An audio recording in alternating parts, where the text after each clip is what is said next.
क्या ये असल जिंदगी से प्रेरित कहानी है? क्योंकि आजकल बायोपिक और ये तो नहीं सर, नहीं सर, नहीं है सर। क्योंकि कहीं से भी नहीं, कहीं से भी नहीं सर, कहीं से भी नहीं।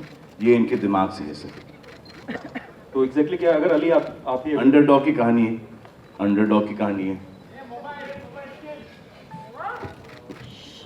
It's a fully fictional story, एकदम काल्पनिक कहानी है। और एक हिंदुस्तानी कहानी है, रिलेशनशिप की कहानी है।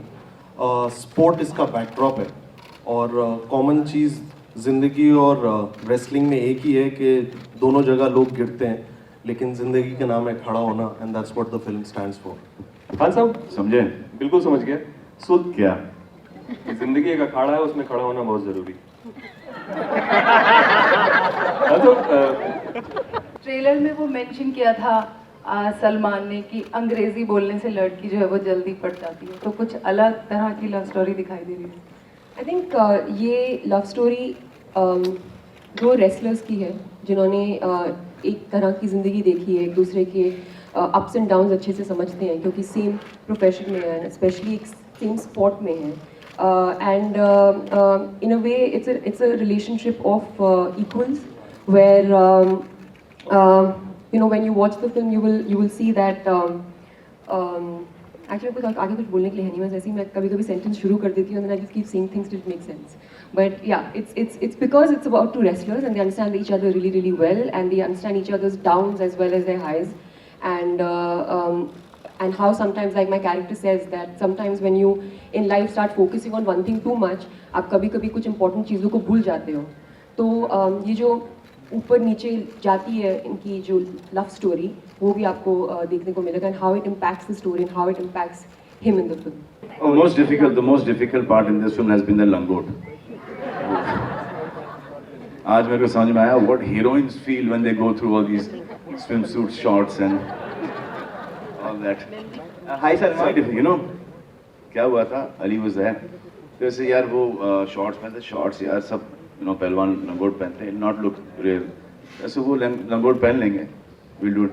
जब मैं वहाँ पर पहुँचा, 5000 का क्राउड है, तो कुर्ते पजामे में, चप्पल में, शॉर्ट्स के अंदर, अरे भाई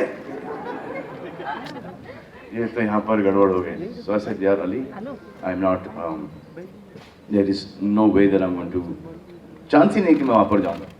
और कुछ औरतें भी बैठी थी वहाँ पर घूंघट के अंदर, सब यूनियन आर्टिस्ट। ऐसे ये तो हो ही नहीं सकता, दिस इज नॉट पॉसिबल।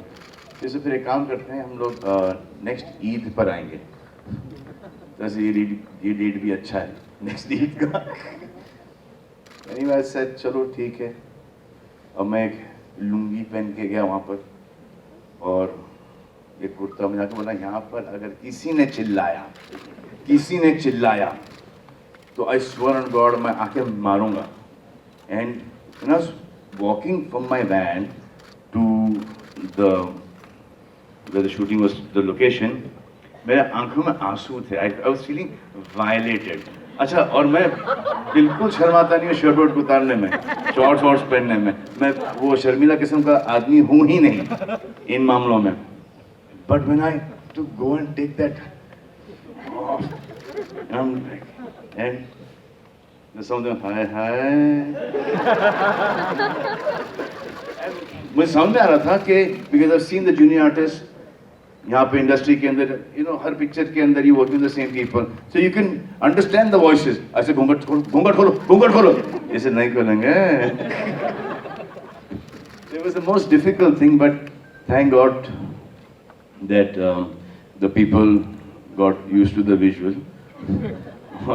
फिर वो फ़ोन के ऊपर उन्होंने तस्वीरें खींच के अपलोड करना शुरू कर दिया कमीनों ने। आई थिंक जो सबसे ज़्यादा ज़रूरी और मेरे लिए लर्निंग एक्सपीरियंस रहा is he is work with so many directors, he is had a career which spans over 25 years. एक एक्सपीरियंस को कोई मात नहीं कर सकता।